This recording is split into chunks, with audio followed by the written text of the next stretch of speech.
Olá, irmãos. É um grande prazer, privilégio poder falar um pouquinho sobre nós, a nossa vida, nosso trabalho.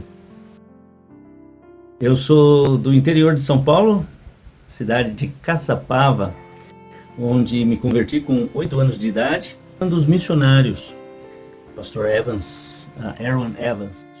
Fui para o seminário em 1983, onde conheci a Epe, que entrou na mesma turma.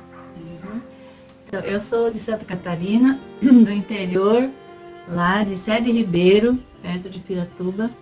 Com 18 anos eu fui para Rio Grande do Sul para estudar e em 1978 eu aceitei Cristo como meu Salvador.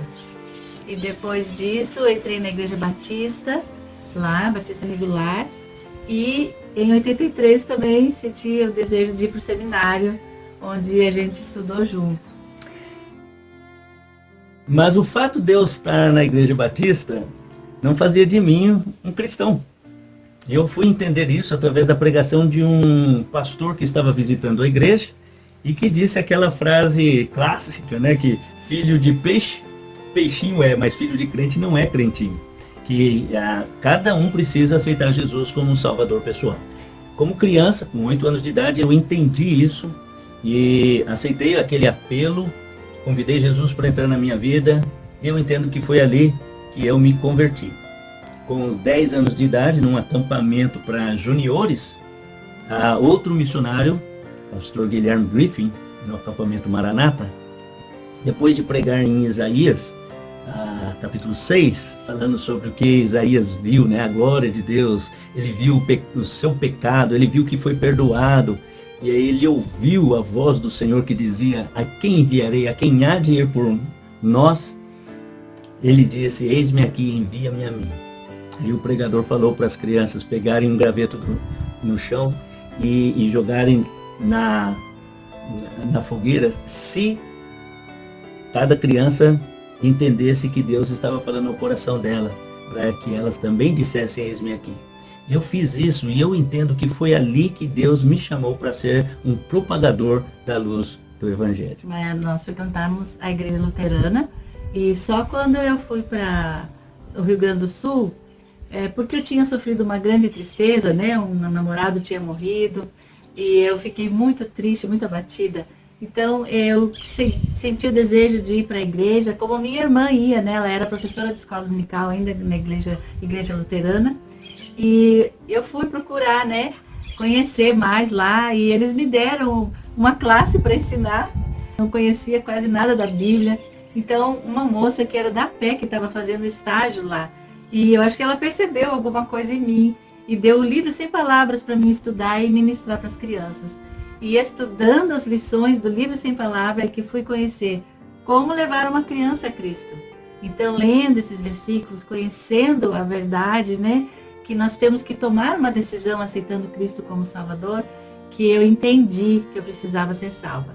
Depois eu fiz estudos bíblicos com algumas amigas e juntas até nós chegamos à conclusão que nós tínhamos que mudar de igreja, né? E numa igreja que a gente podia pregar o Evangelho livremente. Então nós fomos conhecer essa igreja batista de Novo Hamburgo. Era o pastor Donald Bennett naquela época, o missionário estrangeiro, né? E através disso a gente começou a crescer, eu comecei a crescer espiritualmente. Eu senti desafio de conhecer o seminário e eu senti vontade, então, de entregar minha vida para servir o Senhor, me preparar melhor. E no seminário, ouvindo mensagens missionárias do pastor Francisco Mendes, pastor Dale Penn, que veio lá de Santo Antônio do Içá, no Amazonas, eu senti muita vontade de conhecer o trabalho lá, a igreja, o Hospital Batista do Amazonas. Então Deus me colocou no coração o desejo de servir a Deus ali. Então, quando eu terminei os meus estudos do seminário em 85, eu fiz 3 anos de educação cristã, eu fui para lá trabalhar. Mas antes de ir, então, nós dois já tínhamos recém começado a namorar. Deus cuidou de nós, né? E depois daquele ano, a Epe voltou para Curitiba para a gente planejar o casamento, ficamos noivos, né? E casamos então em 1987. Nos deu 4 filhos maravilhosos e hoje todos eles têm suas famílias. E foi durante esse período que o Jefferson estava pastoreando igrejas que Deus colocou no coração dele o desejo de orar pela Índia, né, pelos povos não alcançados. Então, nesses primeiros 15 anos de ministério, Deus estava me moldando, me ensinando as coisas mais básicas do pastorado na prática. Então, eu tive muitas boas lições e algumas lições difíceis também que eu tinha que passar por elas, mas depois é que eu saí para ser missionário no norte do Paraná primeiro.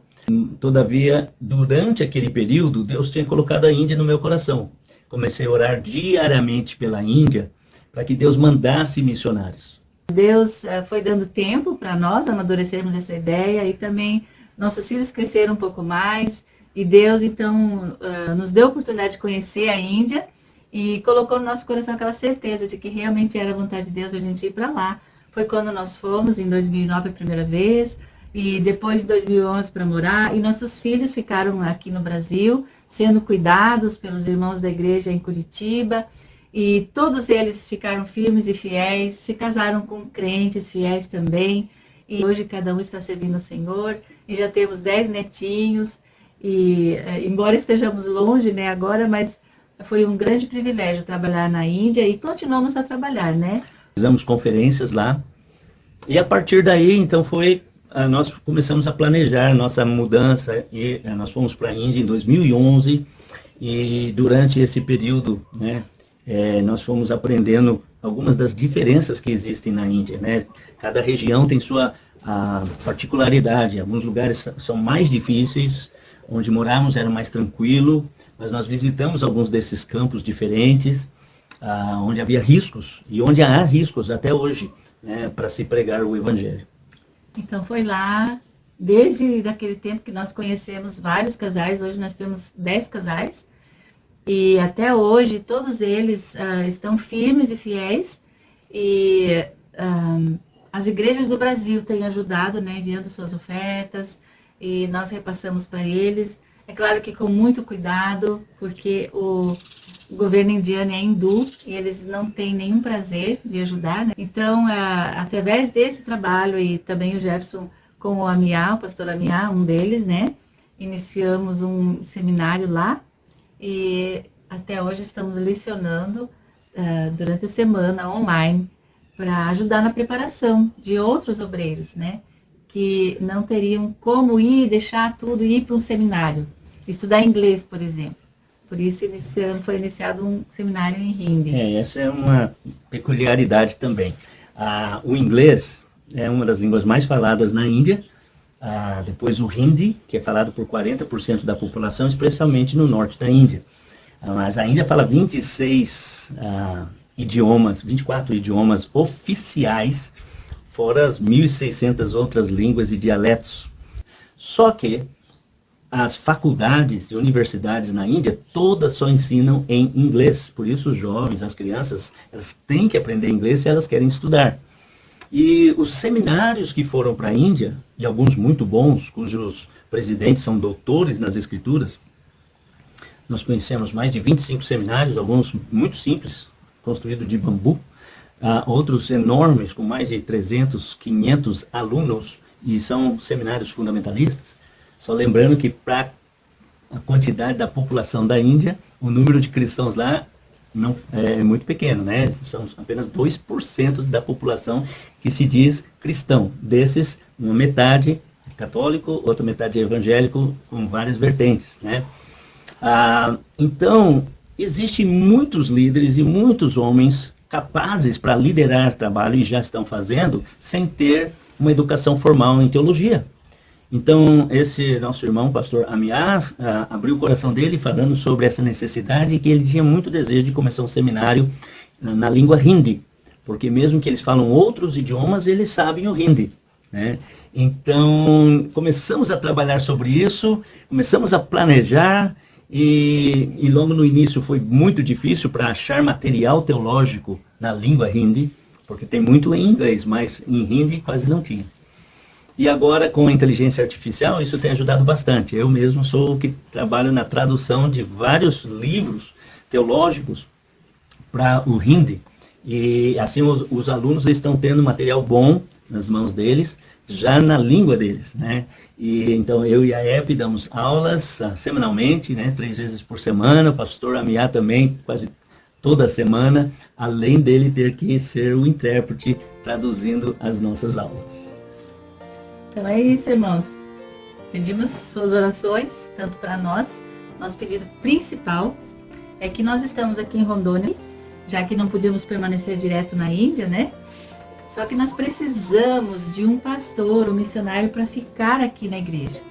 Para que nós possamos ir para a Índia de novo, ficar um tempo lá. Nós queremos ir esse final de ano para estar na formatura dessa primeira turma do seminário, do bacharel. E também para que ele fique cuidando da igreja mesmo. Nós ficaremos auxiliando, né? Mas assim poderemos também falar desse trabalho, agradecer pessoalmente as igrejas que têm colaborado durante todos esses anos, dar um relatório mais completo, né, pessoalmente. Então é um pedido de oração bem importante. Então esse é nosso testemunho, uma explicação sobre o ministério. Eu espero que isso vai ajudar vocês a estarem em oração por nós, sim, com pedidos ainda mais específicos. Queremos agradecer aos irmãos o carinho, né, e o apoio que têm dado ao trabalho missionário. Que Deus abençoe.